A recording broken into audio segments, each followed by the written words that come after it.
So I've never told anyone this story before, but I figured this would be a good place to get it out of my system. This is one of the scariest nights of my life, and still makes me scared to drive alone at night. The only person in my real life who knows this story is one of my older brothers, who was there after everything went down.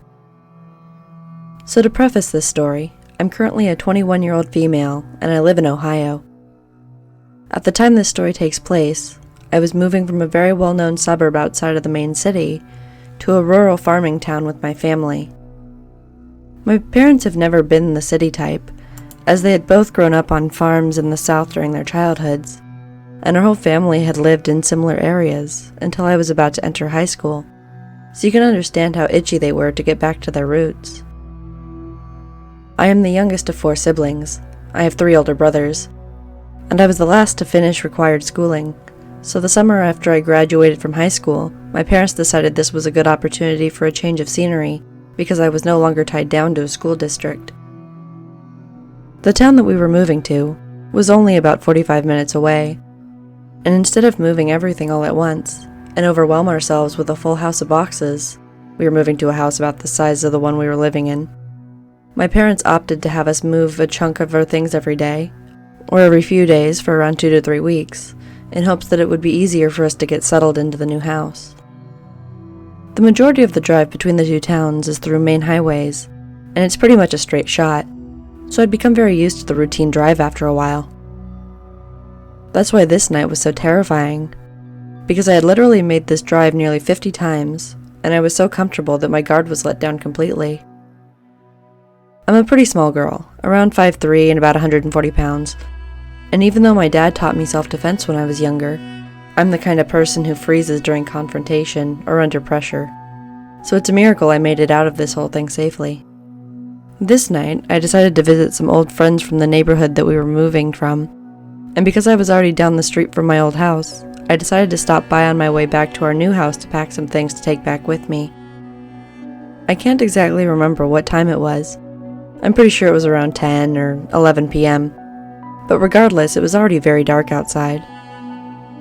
Now, even though Ohio is a northern state with pretty brutal winters, in recent years the summers have been basically sweltering, even at night. I can also get a little car sick in the heat with all the muggy air getting trapped in the car. And at the time, my AC was pretty bad and never really worked right, so I usually drove with my windows down. As I said, it was pretty late, so there were really no other cars on the road with me. I had maybe seen about 10 cars during the whole drive. When I'd made it a little over halfway to the second main highway I had to take, there was an intersection with a gas station on my right, and nothing but a river and a bridge on the left. It was a 4-lane, 2-way road, and I had happened to be on the rightmost lane because of the turn I had to make further down the road. This might seem like useless information now, but it'll be important later. I hadn't initially felt off in any sort of way, because again, I had made this drive dozens of times. I pulled up to the red light at this intersection, and I was playing some pop-punk music with my left arm out my open driver's side window to get some air outside my hot car. I hadn't noticed at first, but as I was waiting for the light to change, another car had pulled up into the left lane next to me. Looking back now, I don't remember the make of the car. It might have been a Dodge Charger, but I do remember it was bright orange with a thick black stripe across the top of it. I was singing along to whatever song I had on at the time when I heard talking next to me.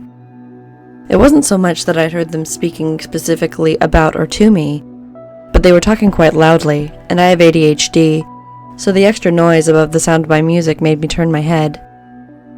I regretted it immediately, because when I looked to source the noise, I saw a man sticking his head out of the passenger side window, staring right at me and smiling widely. The look in his eyes made me want to throw up. Apparently, he had been talking to me. I turned back quickly, knowing if I kept eye contact any longer, he would think I was interested in chatting. Then I heard the sound of a hand hitting hollow metal. The guy in the car next to me was smacking his hand on the outside of his car, obviously trying to get my attention again. In the middle of all of this, the front passenger started to whistle. You know, that signature whistle that lots of girls get while walking down the street. I started to get angry because I wasn't a fucking dog, but I kept my gaze forward, praying for the light to change so I could get away from these creeps. Now I know it sounds ridiculous that we are still sitting here at this red light, but the town that I had been passing through had really old and shitty light sensors, like the ones you have to back up and pull forward again to set off. And again, there had really been no one else on the road to set them off, because there weren't even cars coming perpendicular to us either. I hadn't given them any indication I had wanted to talk to them, but apparently this gave them more incentive to continue trying to get me to look back at them. The front passenger and 2 other voices all piped up saying things like, "Hey baby, why don't you get out and hop in the car and we'll show you a good time tonight?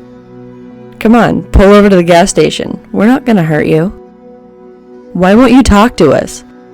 We just want to get to know you, beautiful." At that point, I'm shaking and had heard enough, so I roll up my windows and lock the doors of my car.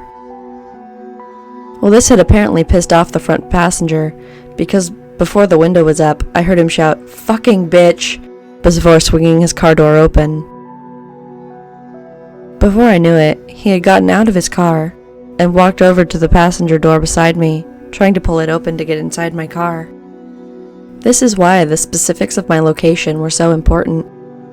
I was basically trapped, because if I tried to get out and go run to the gas station, or God forbid I had to run and cross the bridge on my left-hand side, I would have to pass the car and the man outside of mine to get there.